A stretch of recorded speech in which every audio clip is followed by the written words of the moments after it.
as the great professor, one Dr. Dre himself said, "Who do you think is the one that taught you how to smoke trees, gave you ice cubes and easy E's?" And the group that said, "Motherfuck the police." You know, right? Like, there's a sort of new civil rights movement in that, and I think those movements in combination with some of the ideas from the academy are things that have borne fruit in the past 20, 30 years and could very well still bear fruit in the future. Happy to talk about another topic too. Want to? Sure. Yeah, I'd love to. Is anybody else around? Cool. Oh, cool. We can do it. That's fine. Want to do another claim on the board or something else? Why don't you hit me? Why don't you poke around and we'll see if we can get something. Okay. That's like that's juicy. Juicy. I talked with someone about critical race theory earlier today. Have you heard of that?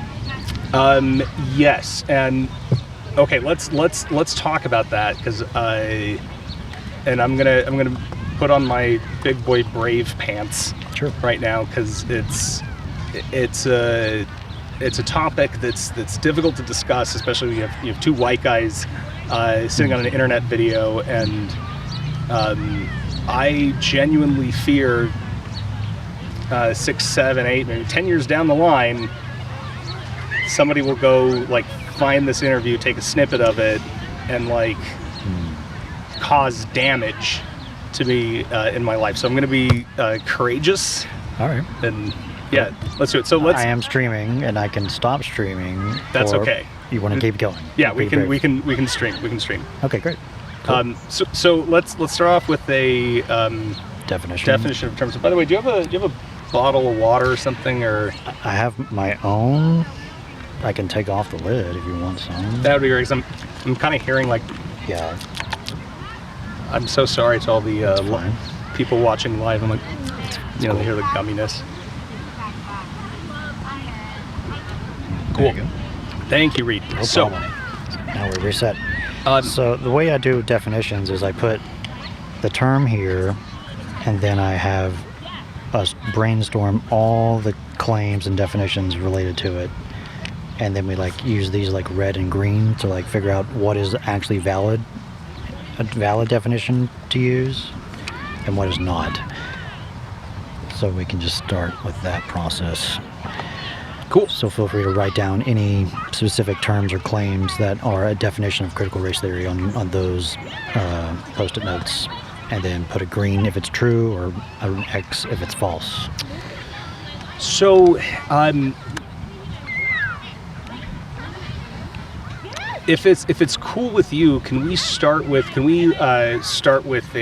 instead of like an invented definition that we come up with together, could we use something that's sort of established and that's sort of out there in the thought ecosphere? Yeah, I want to get all these things together and figure out what is the best to use. Yeah, because for some concepts like intersectionality, that's thrown around a lot, like that has a very specific definition that you can boil down into a sentence or two that represents the primary argument of that field of thought. And I want to make sure that I'm representing what the argument is, what the core argument is, so that we're building our conversation off of a good foundation where we're actually representing the idea. Yeah, that's what I want to do. Yeah. So I'm not confident in my heuristic definition of critical race theory that it would be accurate to what the idea is. Oh, you're not confident of what you could come up with at this point? Correct. I mean, like I could describe its sort of characteristics for you, that it's a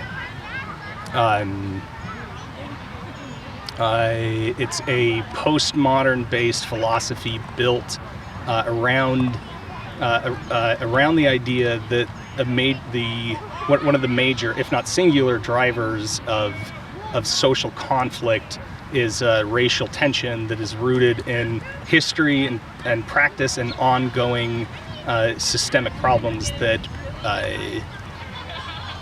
benefit one racial group at the expense of another. That's my heuristic.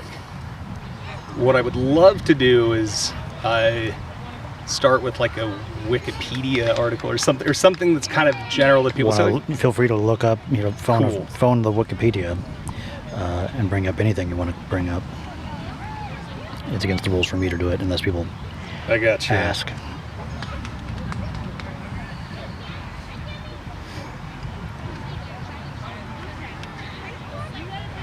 It's just frowned upon for me to do it in SE to bring up a definition. I want to go with your definition for whatever we're talking about. I gotcha. So, here we go. Wikipedia article. Critical race theory, CRT, is an academic movement of civil rights scholars and activists in the United States who seek to critically examine the law as it intersects with issues of race and to challenge mainstream liberal approaches to racial justice. Critical race theory examines social, cultural, and legal issues as they relate to race and racism. So that's sort of super general. Academic movement. Okay. Critically examine the law as it intersects with issues of race and to challenge mainstream liberal approaches to racial justice. Yeah, and I would imagine in that definition we're talking about classical liberal definition. It's not, Fox News like liberal alert, like crazy liberals ruining your life and coming for your guns. Like classical liberal of let's people be free, laissez-faire kind of attitudes, which I think is a good argument to say like this is how you can get things like systemic injustice. Is if you say, well, let's let people be free to do what they want, try to have a softer hand. You can get systems that persecute people based on race that are where no individual is singularly doing anything wrong, but the whole system itself, there's a type of cosmic unfairness to it. A cosmic unfairness. Yeah. Okay.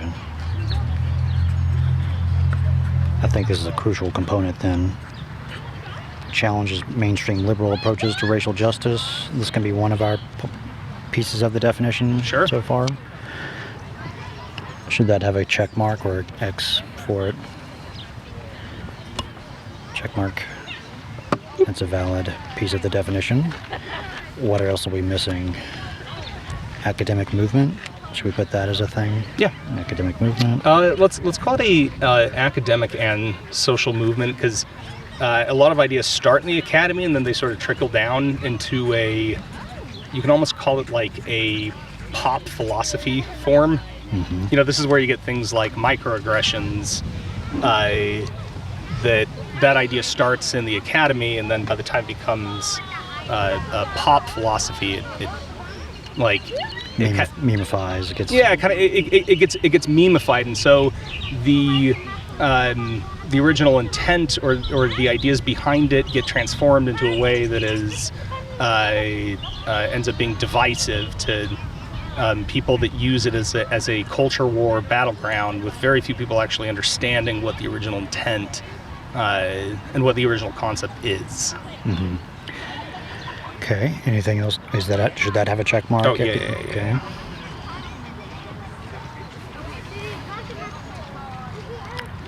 What else could we use to define it? Well, let me go back to find more specific stuff in the Wikipedia. Yeah. So this is all descriptive, but critical race theory examines social, cultural, and legal issues as they relate to race and racism. I think that's sort of self-evident, though that's in the title. Under definitions, we have Roy L. Brooks defined critical race theory in '94 as a collection of critical stances against the existing legal order from a race-based point of view. I mean, that's also kind of self-evident, but I think that's important. Yeah. I see this one thing that may be important. Rooted in critical theory. Is that something to add? Yeah, I would. If I can spell right. Yeah, and here's another one that vibes with me. This aligns with my understanding of the concept. Is critical race theory is loosely unified by two common things. First, that white supremacy with its societal or structural racism exists and maintains power through the law. And second, that transforming the relationship between law and racial power, and also achieving racial emancipation and anti-subordination more broadly is possible. Yeah, a lot there. Yeah, so I think we could distill that down into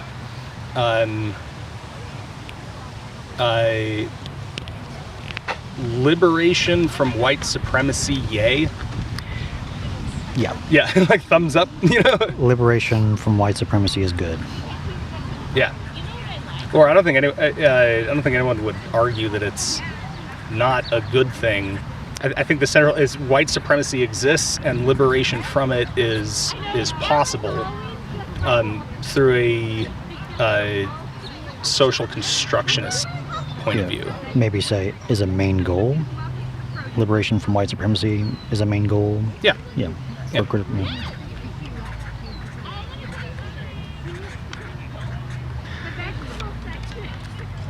And what is white supremacy? We can get into that in a minute. Sure. It's not like... Yeah, we can get into that in a minute. Okay, there's more to that. That's how you distill down that paragraph. Anything else to add?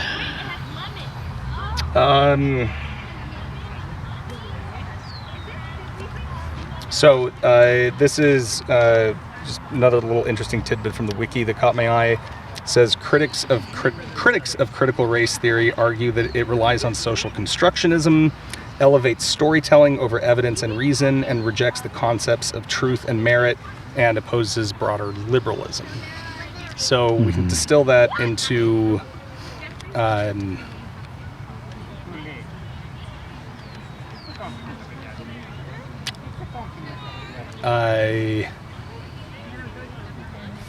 feelings greater than facts. Feelings greater than facts. Yeah, maybe. Which, again, that feelings over facts. Feelings over facts. However, I don't want to discount that, because that sounds like I'm dismissing the importance of that. Wherein, that's like, that sounds dismissive of like what some of the actually good arguments are. Like I think it's very appropriate to say it's not always the case that facts. We can put it there and have it. Should this have an X on it if that's a straw man version? How about a question mark? Feelings over facts? Maybe. There we go. Yeah. Yeah. Okay. All right. Cool. So I think that's a good way to get started. Should we still define? I'd like to define what white supremacy is. What it thinks it is. What do you think it claims white supremacy is? Okay, so I think this is an important definition because unfortunately the English language isn't like the German language. You could probably find a German mashup of words that perfectly describes it, but in English we kind of have one word that can mean 5 different things. And so I think there is a concept of white supremacy that pertains to a white supremacist, neo-Nazis, the KKK, people who believe in this, like, we are the blessed race, it's written in the Bible, like, go us, there's a pecking order to the races, we evolved better, some dumb shit like that. And that's the heuristic, that's what we use every day. They'll just, he's a white supremacist. You're like, ugh. Gross. There's also the concept of white supremacy as it pertains to a systematic order of doing things that our country has a history of, like banks. It used to be perfectly well within the law to like check a person's race, and all of the data at the time said, oh, if you lend to a black person, that's really high risk. And so they factored that into their calculations over who got home loans and who didn't. And at the time, you can actually give the bankers the benefit of the doubt because they're like, we're just looking at evidence. We're just looking at data. We want to lend to everybody, but we also have to protect our risk. That contributes then to the building of the slums and the redlining of neighborhoods, and that plays a factor in just our system is weirdly set up where the schools are funded by property taxes. So if you have really bad neighborhoods and they become predominantly black, then you have no property tax money to go into school, so you have bad education, and you have this sort of self-perpetuating cycle where the system itself values people of the white race as a consequence of the way the thing is set up, when in fact very few people in that chain are sitting there looking at maps and being like, oh, this will finally get those black people out of the suburbs. You know, like, very few people are doing that, but it's the sum total of the way a system is set up that leads to a supremacy of white people in terms of who gets generally the most societal benefit. Yeah, so what I'm hearing you say is white supremacy is a kind of systemic version of racism. Is that fair to say? Yeah. Okay. Yeah, I also like using racism to define. In addition to the classic like KKK and stuff. Right. So I think it's really helpful to define the classic KKK cross burning, like all that awful shit, as prejudice. And like racial prejudice versus racism is something that's a little more systemic. It's rooted in the system, and it's very much possible to have a system entirely filled with good-hearted, not prejudicial people that, by nature of their existence, contribute to perpetuating a system that is the system is racist, and the system prefers one race over the other, generally leading to a white supremacy. And this, you know, this is something that's been going on for a long time. Like like if you look at the history of early civilization, like white supremacy isn't rooted in European colonialism. It actually goes much further back.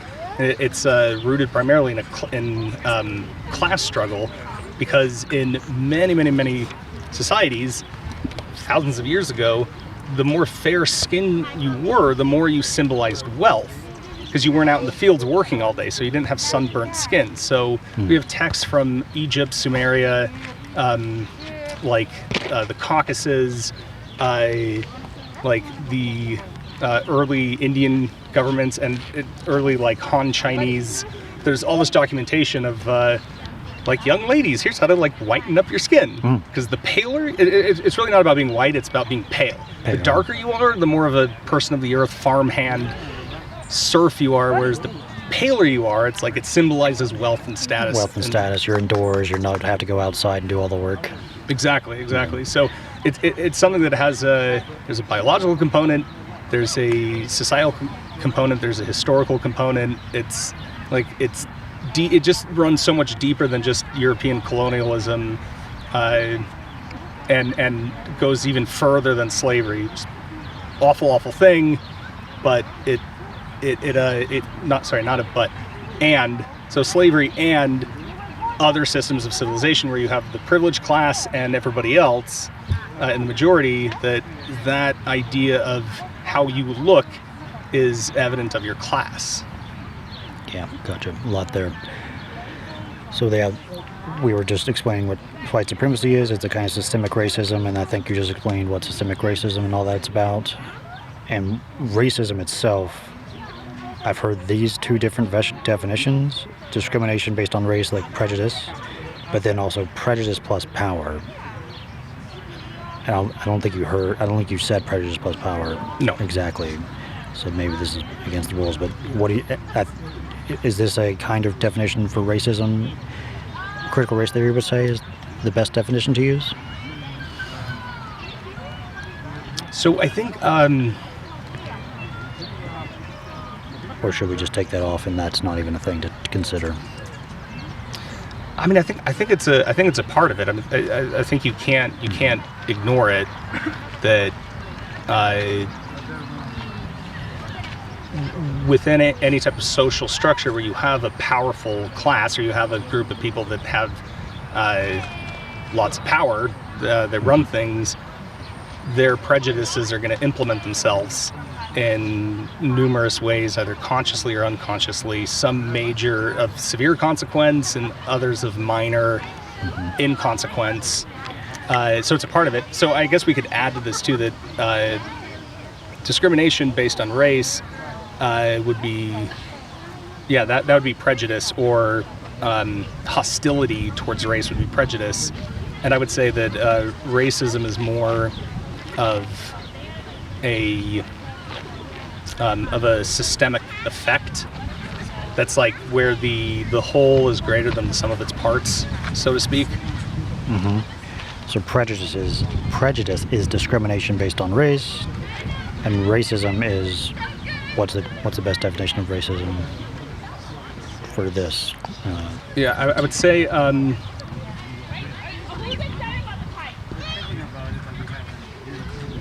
a systemic preference to benefit one race over another. A systemic preference. Yeah. Racism. Getting all of this clarified. Okay. So where should we go now?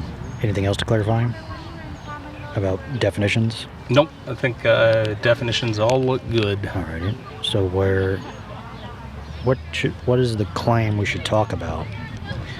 Is the claim I talked about earlier with Isaac is critical race theory a good theory?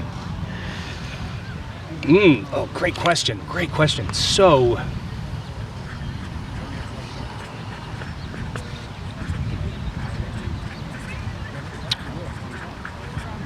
I hate to answer a question with another question, but by what measurement? Yeah, we can talk about that. Okay, cool. So, go ahead. What do you think are some good ways to measure the goodness of theories? And by good, what do we mean by good? Like both rigorous and ethical? Right. That's how we defined it earlier. Or we could change that. Or is rigorous kind of not something we need to add there? Just ethical? So I would say I have to go with my definition of theory here, which is that a theory is like a theory is a collection of knowledge that forms a working argument that is sufficient enough to make predictions. Right, like gravity is a theory. General relativity is a theory of gravity, and again, English language sucks. We should all go Deutsch. There's probably a German word for this, but in the heuristic of theory is like more like conjecture. So I would argue that by that definition, I would say critical race theory is not a good theory, but it is a good ideological framework for action and change. Not a good theory, but a good framework for action? Yeah. Okay. And by theory we mean collection of knowledge which makes reliable and accurate predictions? Correct. Okay. Yeah. It's not a good theory, but we could use it to do action? Yeah, I would say it's a really great ideological framework by which we can that can lead to action and meaningful change. Okay. And I would say meaningful change, like not like for the better, and in some cases for the worse, but change nonetheless. Because I just believe you can't always have good change. Like if you believe in the argument of progressivism, like we can make things better by changing things, you're not always going to be like good new thing. You're going to have good thing, bad thing, good thing, bad thing, good thing, good thing, good thing, bad thing, and the goal is to try to steer the winds of change into an overall beneficial direction, both in the immediate and the long term. So critical race theory may be a good way to steer a good direction for progress. Oh, 100%. I mean, again, if you look at the example of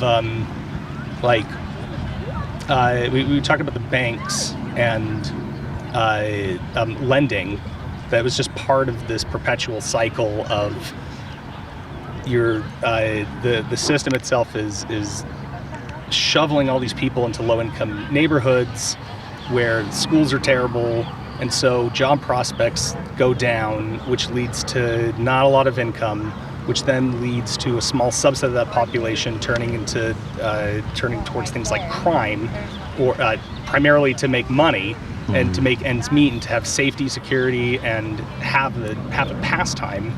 Same thing we saw with this is the reason why everybody hated the Italians 100 years ago, was because the Italians brought with them all this organized crime. Right? It wasn't, people were just being like, those whoppy bastards with their spaghettis and their Catholicism. No, it was like they were pissed off because it was, there was like, because mobs, right? Like, Chicago just used to be such a lovely place, and the wops moved in, and now there's bootleggers everywhere, and my son Johnny wants to be a mafioso.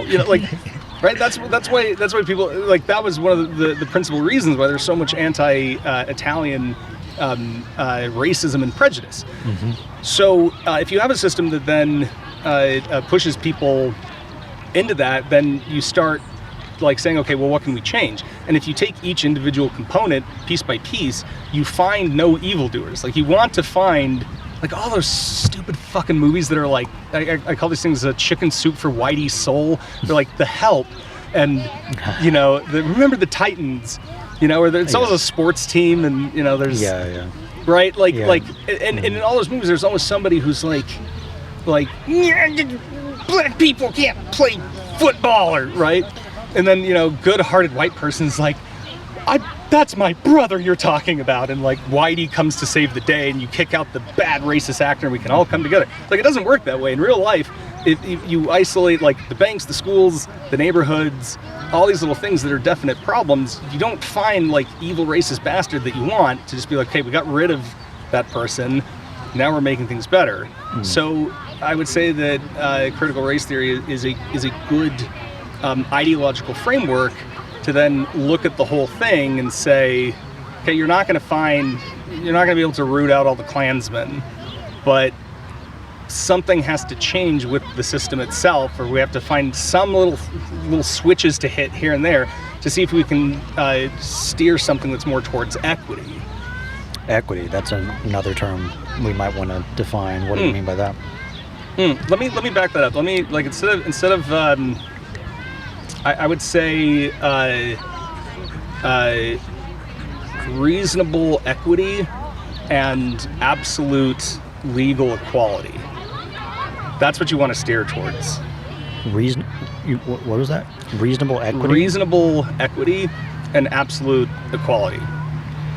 So my definition of equity would be a shared ownership and a shared responsibility in any given system. So in the Social Security system, like, no matter what, if you never work a day in your life, you never have a job, you never pay into the system, you're going to get this sort of like small level of Social Security when it comes time to retire.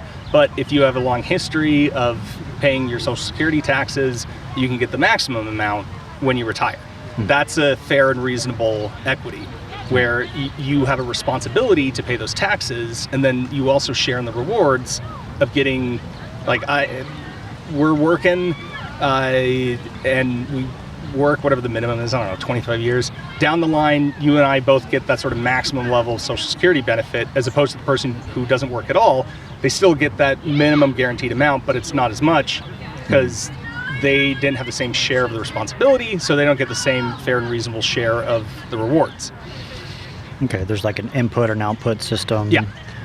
The more you input, the more you get an output, but there's a floor of input there. Is that what equity allows for, the floor? Yeah, I would say equity is a fair and reasonable equity is you are entitled to a fair and reasonable share of the rewards and the responsibilities of any given system. A fair and reasonable share of the rewards based on your responsibility. And the responsibilities. And the responsibilities? Yeah. Okay. Fair and reasonable share of rewards and responsibilities? Yeah, exactly. So if, let's say, like by my definition, a injustice of equity would be if you pay into the Social Security system your entire life, you're paying all those taxes, and then when it comes time to retire, if the government were to say, well, sorry, you don't get that because you are Inuit, and our data shows Inuit people live 110, 120 years, so we're going to take your fair and reasonable share of the rewards, and we're going to give it to, homeboy over here who's obese and dying of heart disease because he needs that money more than you do. You can work longer. That would be injustice. An injustice. Yeah. Okay. And then I would say equality under the law, same thing. In the history of the civil rights movement in this country, there's a long history of, you have like an all-white jury, like it's the 100th anniversary of the Tulsa race massacre right now, and there's all these people that openly in broad daylight committed acts of terror and murder, and you had all-white jury after all-white jury after all-white jury, and other factors, not just their race, but that's the big kind of signifier, like, hey, something's wrong. And all these people got off, slap on the wrist, like, please don't do your murder so in public next time. Right? Yeah. And that would be related to equality under the law. If you doesn't matter if you're white and do something bad, everyone gets the same treatment under the law. It's for equality there. Correct. Absolute equality. Correct. And so that's where things get really tricky, is you can take a lot of those old court cases and they make for a really fun kind of fairy tale story where you're like, yeah, look at this, the court was stacked against this person, and there's this all-white jury, and this guy was accused of a crime he didn't commit, and he's a black dude, so he gets sent in to jail, and like, ooh, that's like, oh, look at how racist they were, right? But then if you actually go back to that time period and you were to investigate all the documentation at the time, you could point to all these things where it's like, yeah, they followed all of the rules. You're entitled to a 12-person jury of your peers. All the constitutional needs were met, and yet still we had this unjust outcome. So the tricky part, I feel, is like, how do you account for that without dipping into proto-authoritarianism? Right. Yeah. How would that? What's an example of how an authoritarian thing would happen with that?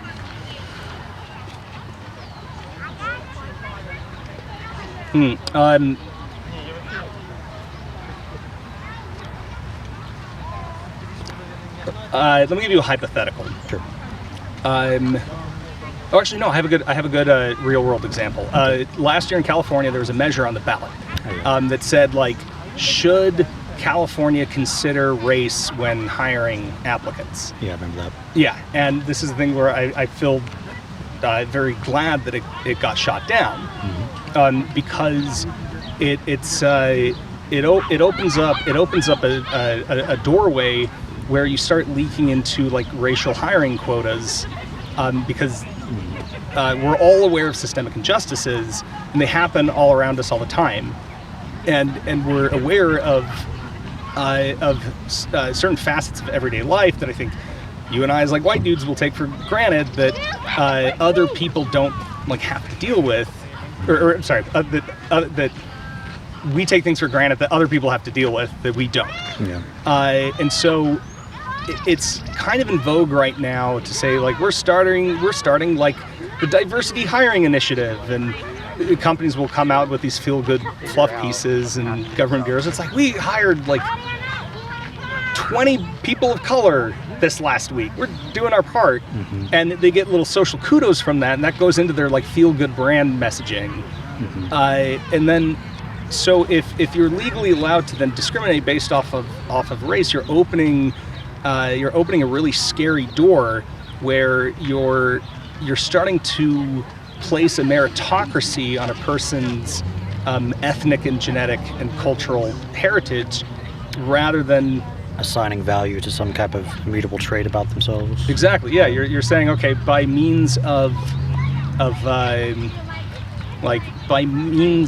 being a person who's a part of this discriminated class, that in itself has merit.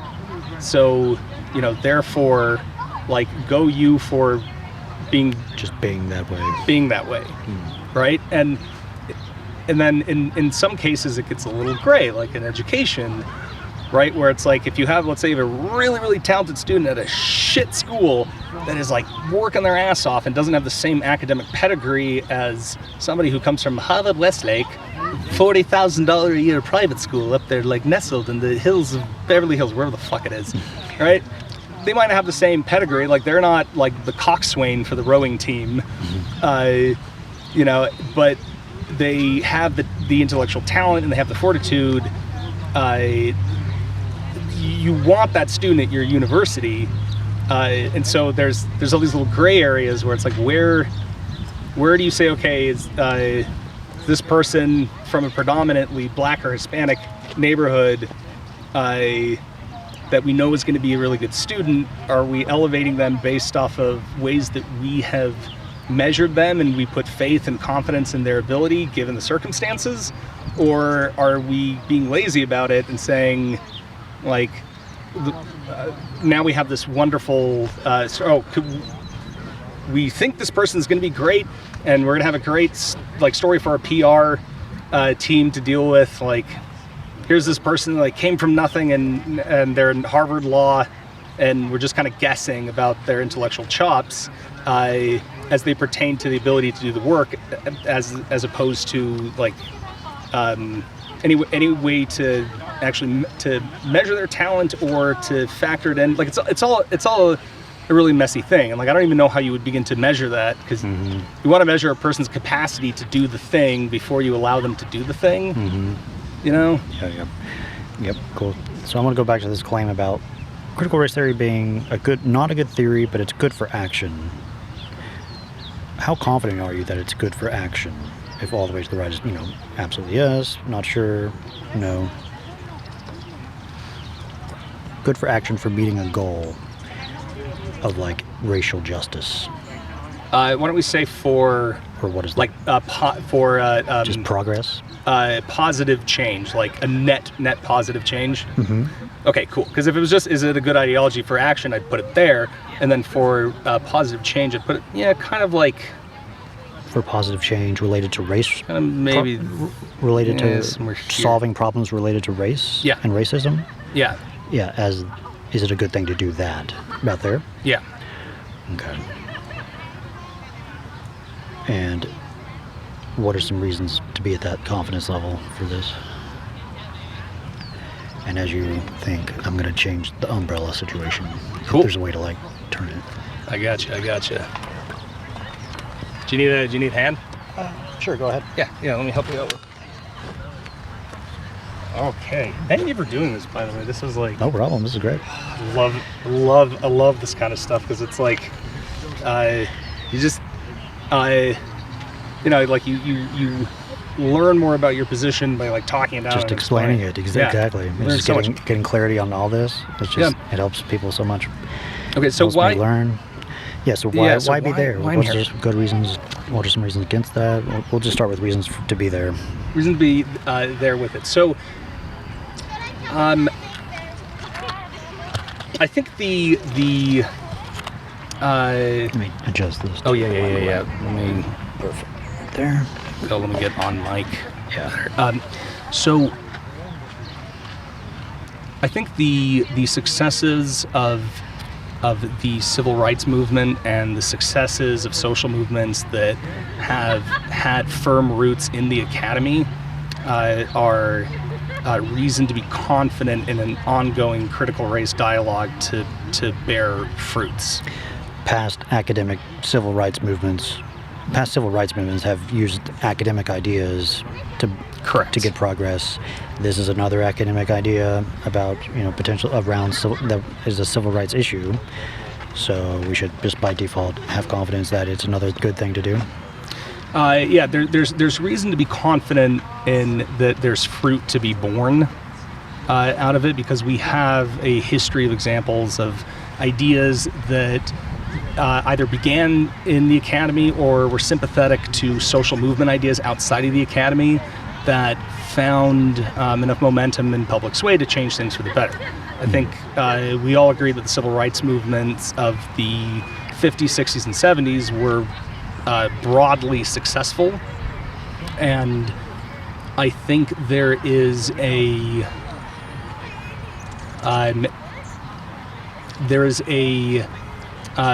new civil rights movement that's also flourished from that, that has argued against this idea of civil rights, yay, Dr. King came along and showed us how wrong we are, and then we fixed it, and like it's all good. Mm-hmm.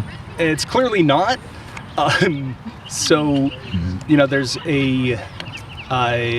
sort of this new civil rights movement, and you see that both in the academy, you also see it in culture. I think the rise and dominance of hip-hop and the anti-authoritarian message in hip-hop, you know, as the great professor, one Dr. Dre himself, said, who do you think is the one that taught you how to smoke trees? Who you think brought you the ODs, Easy E's, Ice Cubes and DOCs, the Snoop D-O double G's, and a group that said motherfuck the police. You know, right? Like, there's a sort of new civil rights movement in that, and I think those movements, in combination with some of the ideas from the academy, are things that have borne fruit in the past 20, 30 years and could very well still bear fruit in the future. Now, the reason why I'm not like, yay, all the way over here. What I just heard, does that boil down to CRT continues the good work of the civil rights movement? Is that what you were saying? Or is Yes. That's basically what you were saying? Yeah. Yeah, so keep going. Yeah, so the reason why I'm not over here is also probably a schmeh. Is also why I wouldn't call critical race theory a good theory, but rather a good ideological framework for the purpose of enacting a net positive social change. It's what can happen in the academy is as things like critical race theory and intersectionality and other kind of like, you know, the children of Derrida and Sartre and all the fucking postmodernists and all the constructionists and deconstructionists, like everything starts to become a race issue, and you end up in a forever war of like nothing can be acceptable, nothing can be reasonable, because you can find racism and persecution and prejudice in just about anything if you look hard enough, but that doesn't necessarily mean that such prejudice is necessarily meaningful or of a substantive significance. You know, because there's just everyday prejudices against people for all kinds of reasons that are fundamentally not that significant. Like, for example, yeah, go ahead. Let me try to like clarify. Are you saying like basically not all problems reduce down to race? Correct. That's basically what you're saying. Yeah. Okay. Right, and that's why I would say it isn't a good theory, because its predictive power falls short of predicting only and exclusively the existence of systemic racism that translates into oppression of an individual. Yeah. Not all problems reduce down to like racism. Is that a better way to say it? Correct. Yeah. Okay. Should it be clarified? Not all problems related to race reduce down to racism, like, or just problems in general? I would say not all problems in general. Not all social problems. Not all social problems. Yeah. I'll make that clear. Not all social problems. Okay. And that's a reason to be not all the way over. That's just that's a thing that reduces the weight about the claim. Okay. What else in terms of being at that level of confidence? Right. So, I would add to that so my belief and my claim is that it's a good ideological framework for positive for a net positive social change. Net positive change. Yeah. Net positive social change. Mm-hmm. Okay. And so the counter argument to that would be that it's not a good framework. And so the arguments that I would say support, the contrapoints here would be that it's doing more harm than good. That's another reason against it. It does more harm than good. Yeah, that it would do more harm than good. Okay. What are some reasons for that claim? I would say there's a fundamental problem with any type of social constructivist ideology that's built on a kind of unspoken foundation of everything is a social construct, everything is constructed, therefore everything can be deconstructed and rebuilt. And I find that manner of thinking to be very harmful because it doesn't lend itself to robustness. So you see a lot of these ideas from critical race theory, from intersectionality, and especially from our good pals, the fucking postmodernists. It starts leaking its way into places where it doesn't belong, and people are making claims like science is a social construction. And if you say, okay, well, on the most tertiary level, science is produced and practiced by humans. Humans cannot do anything without being social, so therefore it's a social thing, but that doesn't make it a social construction. There's a movement in the 90s that's now resurfaced that's built on the idea of decolonizing science, down to, and sometimes this goes down to an absurd level where people publish in academic journals things like E equals MC squared is a fundamentally gendered equation, and it has to do with the fastest thing. It has to do with energy, and it's not, we're not talking about space-time here.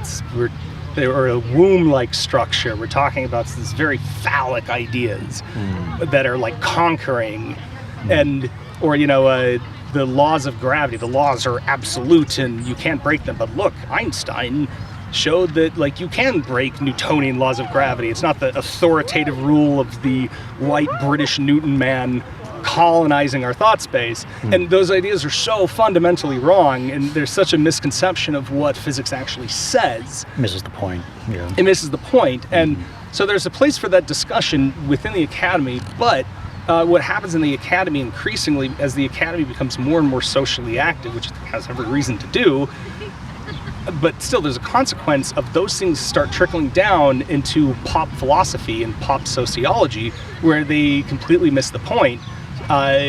So much so that I would not be surprised if you found somebody who says, I'm not going to take a physics class in high school because that's just the white European conquerors, that's what they want me to think how the world works. Whereas it's Newton's laws, we just name it after first person to kind of work it out, but it's if we all went away and I don't know, squirrels became super sentient and they're the next mammals, and we have spacefaring squirrels a million years in the future, they're going to discover Newton's law and they're going to call it Squeaky Squawk's law or something. Right? Yeah. So but is that is a good way to sum up what you're saying? It's not everything is a social construct, and that was a reason people are saying, a lot of stuff boils down to social constructs, and therefore it's almost arbitrary, it's just a cultural artifact, and some of these things perpetuate some kind of oppression or racism that need to be deconstructed, like science. Exactly. Exactly. Not a good thing to do. Not a good thing to do. You shouldn't deconstruct science. No. It's it's like deconstructing algebra arbitrarily because algebra is contributing to the oppression of the underclass, or it's continuing the cycle of oppressing the oppressed. So we have to rebuild it. And I think there's a big danger in there that it's easy when you get down to that pop philosophy level, the distillation of some of these ideas that come from the academy. People very quickly learn that you can get brownie points and you can get rewarded for, instead of being a player on the pitch and like trying to kick the ball into the goal, if you're the person that runs out and goes like, red card, yeah, get out of the game, you know, like, yay for me, yay, like, look what I did, I'm the hero now, because I said bad thing, you know, here's the red card, I spotted it, so now let's rebuild everything. It's like, well, how do we rebuild things? Yeah. It's funny you should ask. Not only am I a deconstructionist, I'm a reconstructionist. I'm here to rebuild things. And so it incentivizes people to then go out of their way to throw red cards up and find things that aren't as significant or meaningful or even extant as they might think. But the allure of being a part of those, like that system of brownie points, that's captivating. You can make a career out of that. Yeah. Is throwing up these red cards related to critical theory? It is, in so much as so far as a person is willing to take a critical race theory and apply it without rigor or thought or purpose. You know, like it can be that. Like, I don't think it's inherent to critical race theory. I think it's just critical theory. Yeah, in just general. Critical theory in general. Like, what is your definition of critical theory? I'll give you a tautology. It's being critical about shit, yo. Being critical about shit? Yeah, I'll give you a total tautology. What do you mean by critical? Like, I would call it a examination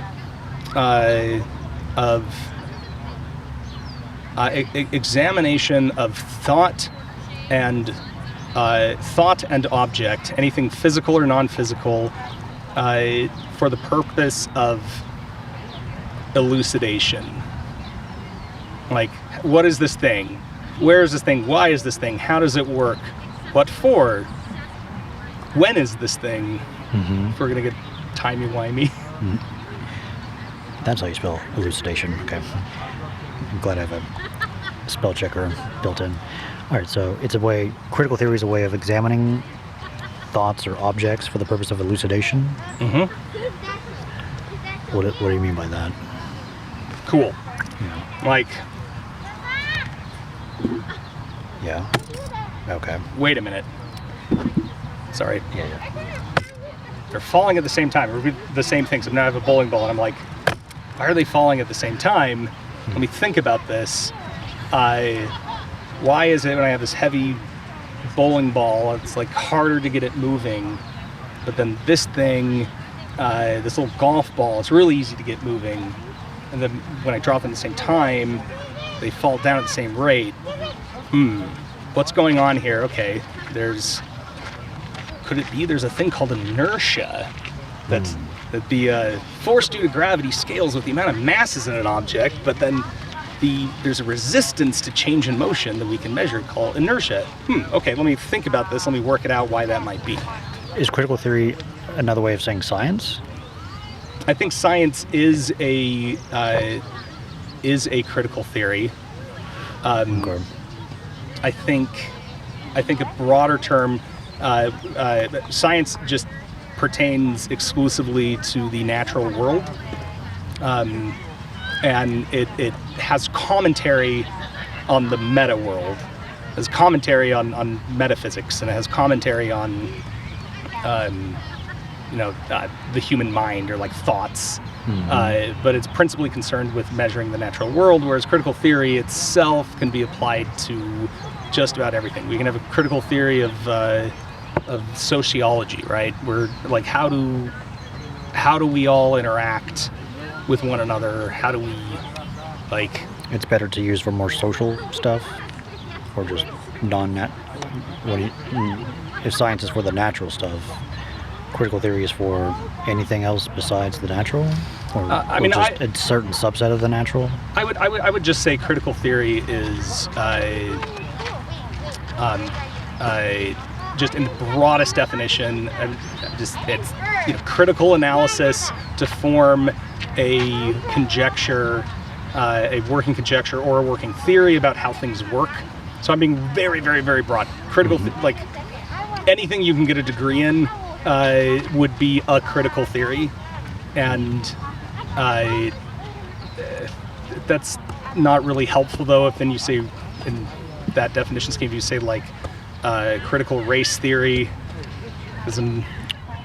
You want to do another Wikipedia thing for critical theory, or does it matter? Do we even need to talk about it? I don't think it matters, because I'm giving you a definition for critical theory that I would give for somebody if they asked me like, what is critical analysis in the most broadest term? Oh, they're very similar in your mind. Yeah, critical theory and critical analysis. Right, but I could similar, see. Is it like similar to critical thinking? Yeah, like critical thinking. Critical theory is similar to critical thinking. Right. Again, this is a limitation of the English language, because I think there should be a word for. I guess there is. It would be philosophy. Like I would say that critical race theory is a philosophy. It's a school of thought. School of thought. Yeah. Mm-hmm. Yeah. Okay. Any other main top level reasons for anything else besides this that's good about it for critical race theory being a good theory? Yeah, if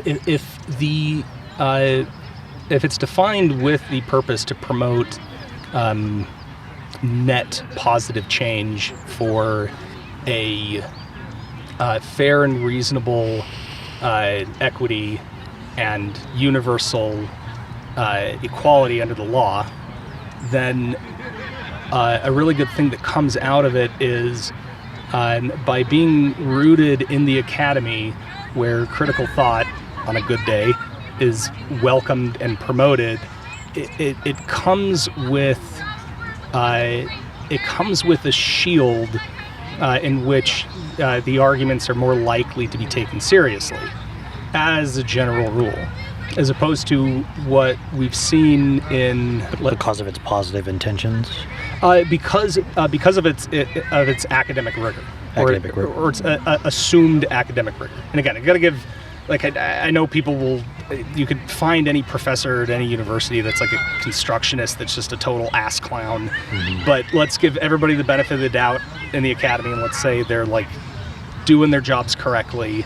And this is all, and it's understood that rigor is a ideal of an academic and a scholar. Mm-hmm. I think that since we didn't have that in the 1920s and 1930s, where there was rampant racial tensions that aren't really talked about in American history, that the social rights movements of that era didn't really have enough ground, because there was a very popular and compelling message that it's like, well, look at all these, we fought the Civil War, and all these black people, they're no longer slaves, and they have all the same rights that we do, and they're all complaining, like, yeah, like, join your local clan, like, mm-hmm.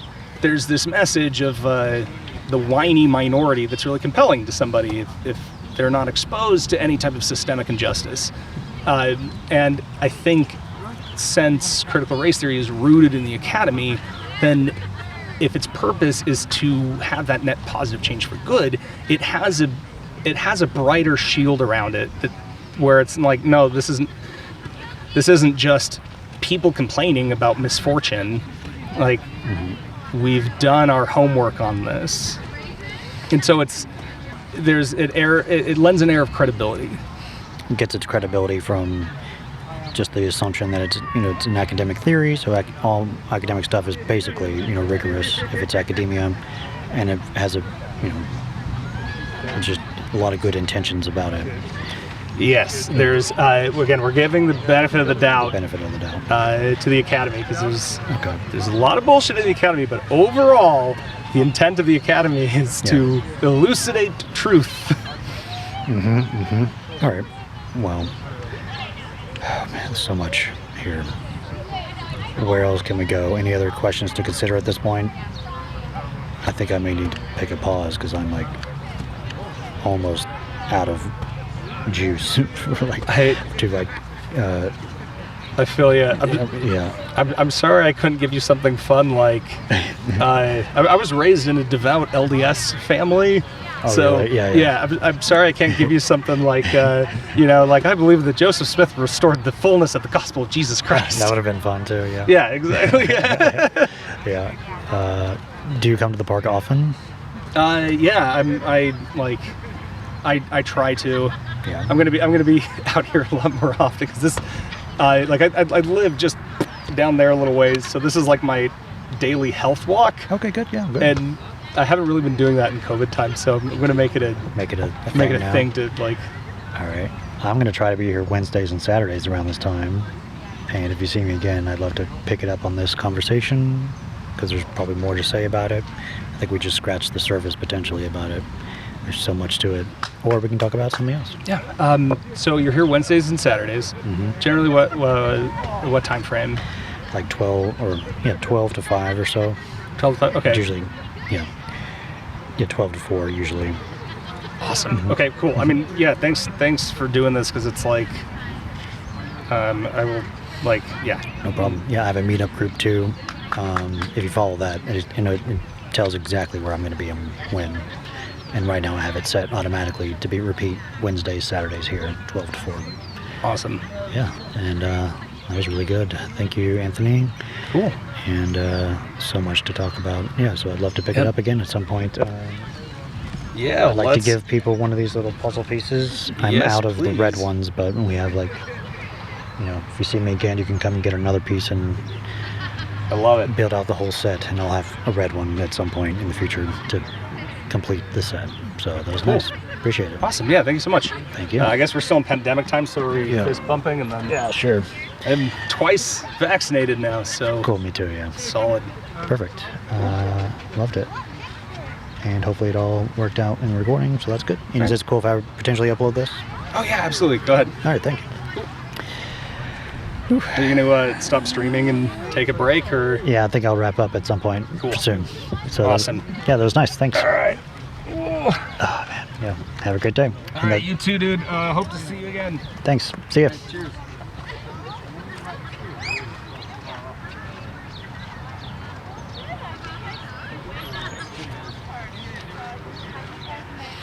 Wow. I feel like I could have done much better there, but with something like this, I want to get all the definitions clear. And it's so hard to, so many messengers got shot in that conversation. So many things I wanted to say, but I don't want to message, give my opinion unless he asks. Man, so much. Yeah.